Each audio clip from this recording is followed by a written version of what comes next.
My parents gave my studio to my brother's family. Now they want me to keep paying rent while I sleep in a laundry shed and dodge toys, noise, and guilt trips. I came home from work that day soaked in sweat and jet fuel, ready to collapse into a shower and a microwave burrito. Instead, I walked into a mess I never saw coming. My name's Julian. I'm 26 and live in Ellicott City, Maryland. I work as an aircraft technician at the regional airport and rent the studio apartment above my parents' detached garage, or I did. That was before Marcus came back. Marcus is my younger brother by 3 years. A golden boy in everyone's eyes despite stringing along a career in travel vlogging that never took off past a dozen YouTube subscribers and a bunch of grainy Instagram selfies from Cancun hostels. He left for LA 2 years ago with his wife Nadia and her 2 kids from a previous relationship, chasing some dream he never defined. Apparently, he ran out of both cash and charm because they were back. And now, somehow, my studio was no longer my studio. I walked into the kitchen that evening and found Mom setting the table, acting way too cheerful. "Oh good, you're back. Marcus is getting in tonight." "What?" I dropped my tool bag with a thud. "You didn't tell me that." She brushed me off with a wave like it was nothing. It all happened fast. They need somewhere to stay, just until they get back on their feet. I already had a bad feeling, but I asked anyway. "Where are they staying?" That's when Dad looked up from his soup and said, real calm, "We're moving them into the studio." I blinked. "You mean, my apartment?" "Well, technically it's ours," Mom said gently, like I was being sensitive. "I pay you rent." "And we're grateful," she said, as if that canceled the rest of the sentence. "But they've got kids, Jules. It's the only way that makes sense." I stood there, still sweating through my uniform, still trying to process it. "So where am I supposed to go?" Dad pointed toward the backyard. "We cleaned out the laundry room. There's space in the shed now." I actually laughed. I thought he was joking, but no one else was laughing. "You're kicking me out of the place I've paid for to put Marcus in?" "Just for a little while," Mom said. "It won't be forever." "You mean the same Marcus who hasn't worked a real job in? Ever?" Dad's eyes narrowed. "He's had a rough time. And I haven't? I've been helping cover bills here for years. Who do you think paid to fix the roof last winter?" Mom gave me that sad smile she always used when I pushed too hard. "This isn't about money, Julian." I wanted to scream. Of course it was about money. It was always about money, except when I was the one providing it. Then suddenly it became about compassion. I stared at them both. "So I'm supposed to live in a tool shed now?" "It's temporary," Dad said. "But you couldn't even give me a heads up?" "You're overreacting," Mom said softly. "They've got kids." "Yeah." That was the phrase they kept repeating. "They've got kids." I didn't say anything else. I just picked up my bag and walked out back. The laundry/tool shed smelled like detergent, dust, and rusted bolts. There was a cot, a power strip, and a space heater. That night, I lay awake on that cot, staring at the rafters. In my own backyard, listening to the sound of a family I didn't start, moving into the space I had paid for. And all I could think was, this is how it starts. I lasted 2 nights before I seriously considered sleeping in my car. The laundry shed was never meant to be lived in. It had a cot barely wide enough to turn over in, no insulation, and a single window that looked directly into the side of the garage. Every morning, I'd wake up with a sore back and a new spider bite, listening to the upstairs chaos spill through the floorboards above. Marcus's kids, Tyler and Jordan, were 6 and 8, loud enough for 10. They didn't walk so much as gallop, stomping through the studio like a herd of rhinos. I could hear the TV at all hours, mostly cartoons or whatever loud YouTube show kept them occupied. Marcus and Nadia argued constantly, their voices muffled but sharp, especially at night when all I wanted was to sleep. And the weirdest part? Everyone acted like this was normal, like I should just adjust. I tried to stay civil at first, told myself it was just a rough patch. But every day chipped away at me. They raided the fridge like it was a free-for-all. I'd come home from work hoping for leftovers only to find my meal gone and the Tupperware in the sink, unwashed. The milk I bought on Sunday would be empty by Tuesday. When I asked Mom about it, she said, "Well, Julian, they're feeding 4 people now. Maybe just get a little extra next time." I even caught Marcus using my shaving razor one morning. He laughed when I said something. "Relax, man. It's just a blade." He had no shame, no job, no plan. Meanwhile, I started cooking on a propane camping stove I kept in the shed because the kitchen was always taken. I did laundry at the 24-hour laundromat 2 towns over because the machine in the garage was constantly loaded with crumpled kid clothes and soggy towels.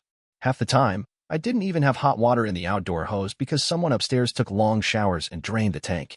I tried bringing it up. "I can't live like this," I told my parents over dinner one night.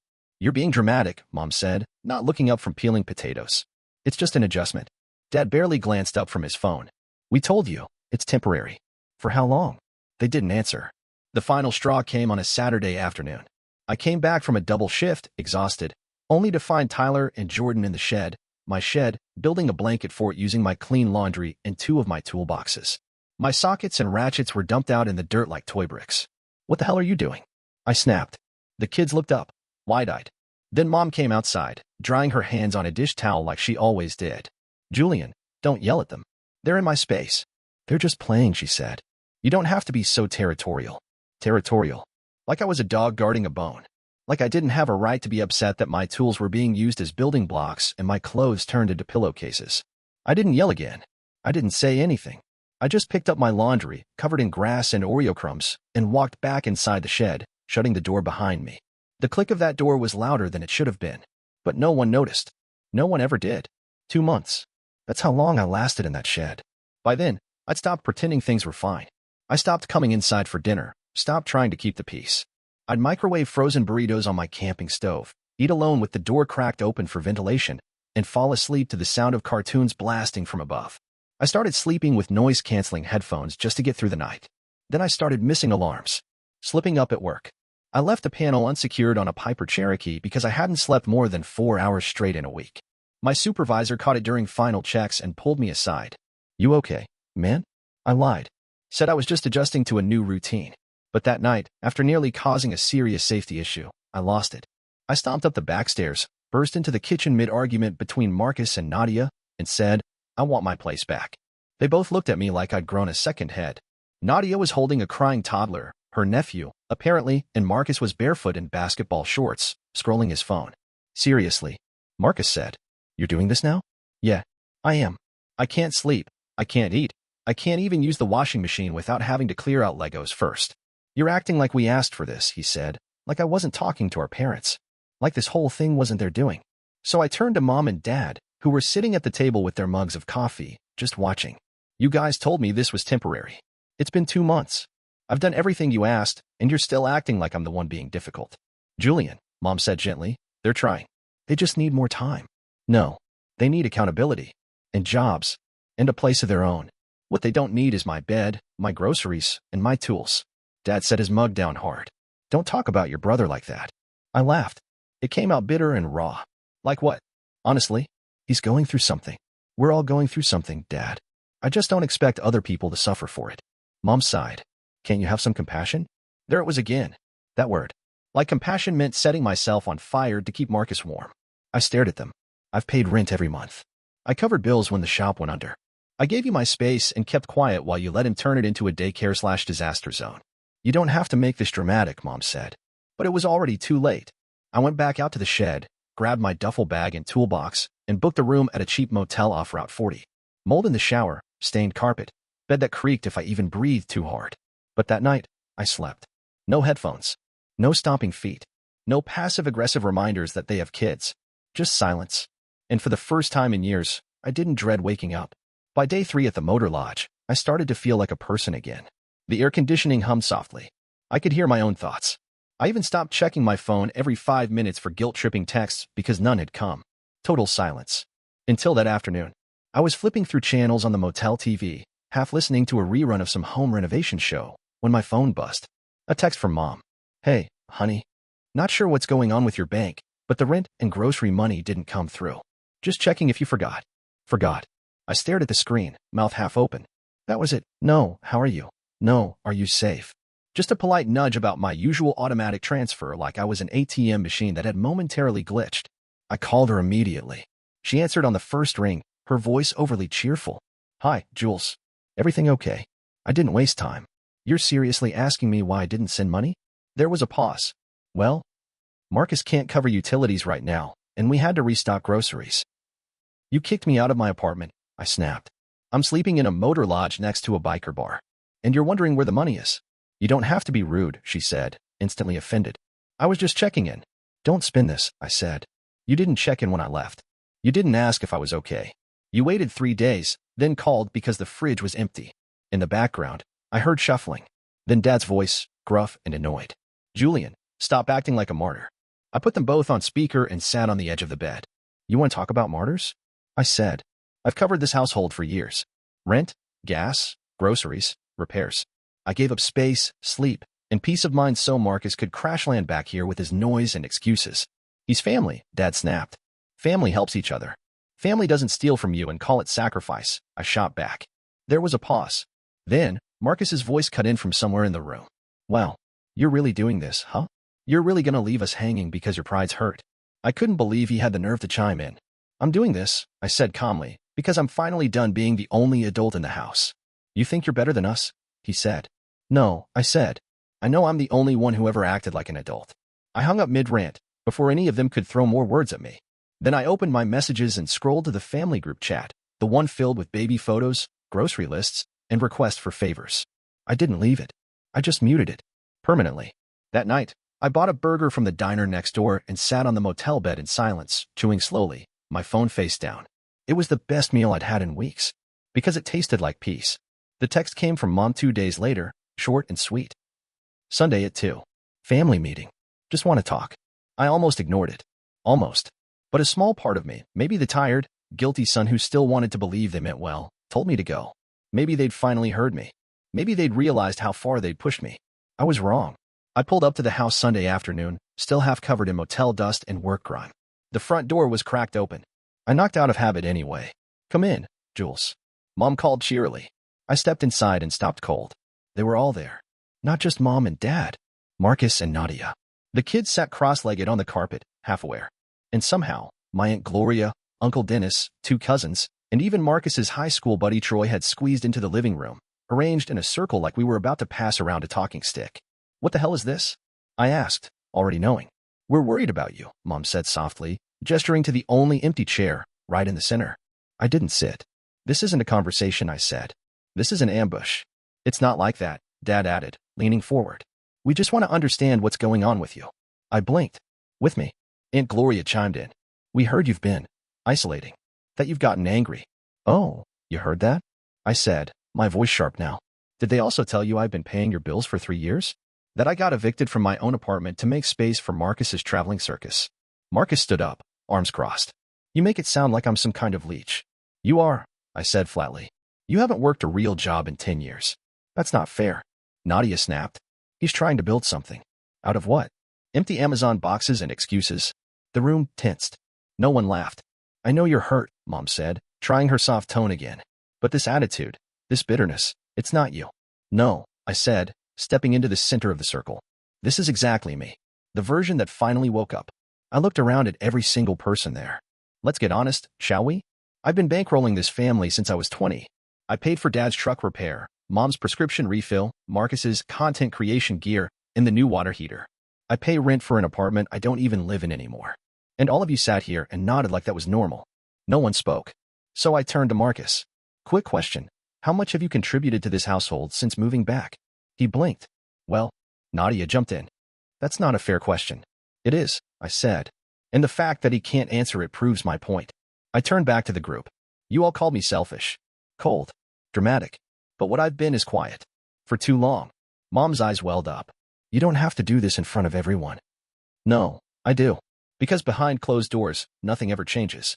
Marcus muttered, this is ridiculous, but he wouldn't meet my eyes. I looked at each face again, every one of them now avoiding mine. I'm not the one who changed. I just stopped pretending this was okay. Then I walked out. Mom called after me, voice cracking. Julian, wait. But I didn't stop. Not this time. The door clicked shut behind me, and the silence that followed was the first thing that made sense in weeks. I didn't think they could still surprise me. That was my mistake. A week after the family meeting, I was tightening a fuel line on a Cessna when my supervisor, Rick, walked over with that look, the one that said something weird just landed in his lap, and he didn't know how to explain it. You got a second? He asked. I wiped my hands and followed him to the break room. He shut the door behind us. So, he began, scratching the back of his neck. We got a phone call this morning. Said they were your emergency contact. I felt my stomach drop. Rick continued. Woman said she was your mother. Said you've been under a lot of stress. That you're not sleeping, might need some time off. She didn't come out and say anything directly, but she hinted you might be having a breakdown. I stared at him. Are you serious? Look, I don't want to get in your business, he said, raising his hands.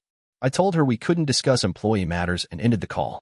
But, man, is everything okay? I nodded slowly. Yeah, everything's fine. Except my mom's decided to start screwing with my job now. Rick gave me a long look. You sure you're good? Yeah, I said through clenched teeth. But I'm gonna need to step out for a few minutes. He nodded. Take your time. I walked out, sat in my car, and dialed Mom. She picked up on the first ring. Julian. Oh, good. I was hoping you'd call. How's work? Are they being understanding? I gripped the steering wheel. What did you tell them? I just called to let them know you've been overwhelmed, she said, like that made it better. You've been through a lot, and I thought maybe they'd let you take a little breather. You called my job and made it sound like I'm unstable, I snapped. Do you realize what that could do to my career? I was just worried about you, honey. That's all. No, I said. You wanted to punish me because I walked out. So you went behind my back and tried to make me look weak. Don't be so dramatic. I actually laughed. It was short and bitter. That word again. She huffed. I'm your mother. I'm allowed to care. Caring doesn't involve sabotaging my work. Suddenly Dad was on the line. Must have been on speaker. Julian, cut the crap. She was looking out for you. No, I said coldly. She was trying to control me. And if either of you ever call my job again, I swear to God, I'll cut contact completely. Dad barked. You're being ungrateful. I hung up, sat there for a few minutes, staring at the dashboard, listening to the low hum of the air vents. They didn't just think they had access to my space. They thought they owned me, my home, my money, my labor, even my reputation. Not anymore. That was the last time I picked up a call from either of them. The next battle wasn't private. Marcus made sure of that. It started with a Facebook post. One of those vague, moody things, white text over a black background. Sometimes the people you'd do anything for are the ones who abandon you the fastest. Hashtag family betrayal. I scrolled past it the first time. I wasn't even tagged. But by the next day, there were 2 more posts, each one a little bolder. Real family shows up. They don't run when things get uncomfortable. Some people only know how to give when it makes them feel powerful. When you stop needing them, they disappear.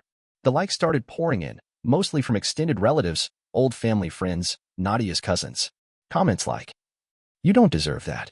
Keep your head up, bro. They'll regret it one day. No names, but it didn't take a genius to figure out who the villain of the story was supposed to be. I didn't respond. I wasn't about to start a comment war with a guy who once tried to monetize a GoFundMe for his dog's emotional trauma and used the money for vape pens. But the hits kept coming.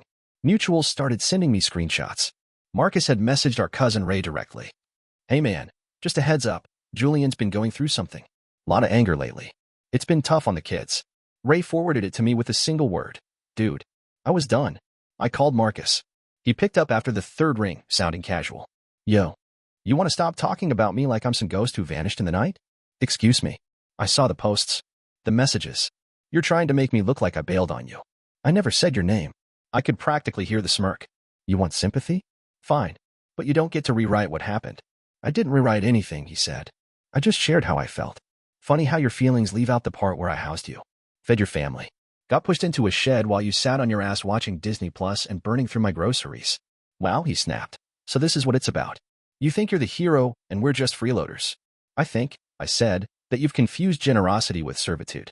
He scoffed. You don't know what it's like to have real responsibilities. That did it. Real responsibilities? You mean the kind that involve actual bills? A job? Not just bouncing from failure to failure while everyone else cleans up the mess. He went quiet for half a second. Then, you always think you're better than everyone. No, I said. I just finally realized I don't owe you anything. And I hung up. That night, I opened the group chat with my parents and Marcus, the one that used to be full of birthday reminders and chore requests. I typed one sentence. I love you, but I'm done supporting this dynamic. Do not contact me unless it's a real emergency. Then I muted it, just like I had before. Except this time, I didn't just feel relief. I felt finished. It's been 5 months since I sent that final message. The call stopped after the 2nd week. The text slowed. The guilt eventually ran out of gas. I moved out of the motel after 2 more paychecks and into a small apartment above a bakery on Main Street. It's nothing fancy, slanted ceilings, creaky floorboards, but it's mine. Every inch of it. No screaming kids. No late-night stomping. No one asking for anything. Through the grapevine, mostly my Aunt Denise, who still texts me neutral things like, hope you're eating enough. I heard that Marcus and Nadia didn't last much longer after I left. They were evicted from the studio 3 months in. Apparently, Marcus kept insisting rent wasn't his responsibility and started treating the garage like it was his personal content studio again. The neighbors complained about the shouting. Nadia moved out with the boys and into her sister's place. Marcus went back to sleeping on Mom and Dad's couch. The kicker? Dad tried to blame it on me. They weren't ready, he apparently said at a barbecue. Julian should have been more patient. Classic. Meanwhile, I've been showing up to work early again. Sleeping 8 hours straight. I even got promoted, not because I asked for it, but because Rick said I was the only guy around here who never complains, even when the world's upside down. I found a therapist too. Her office is above a nail salon, and she gives me worksheets that at first I rolled my eyes at, but now I do them. Every week. Turns out, you can train your brain to stop volunteering for pain. I still get the occasional message. An uncle forwarding a Facebook post. A cousin asking what really happened. I don't respond. Because what really happened is simple. I gave everything. They took until I disappeared. Then acted surprised when I stopped showing up. I went home once. Not to visit, just to drive past. The garage lights were off. The lawn was overgrown. The tool shed was still there, sagging under its own weight. I didn't stop. Just drove by and let it fade in the rear view. One night last week, I made dinner for the first time in a long time. Real food, not instant noodles or gas station burritos. I lit a candle, sat at my little fold-up table, ate slowly, didn't look at my phone once. Afterward, I stood by the window for a while and looked out at the quiet street below.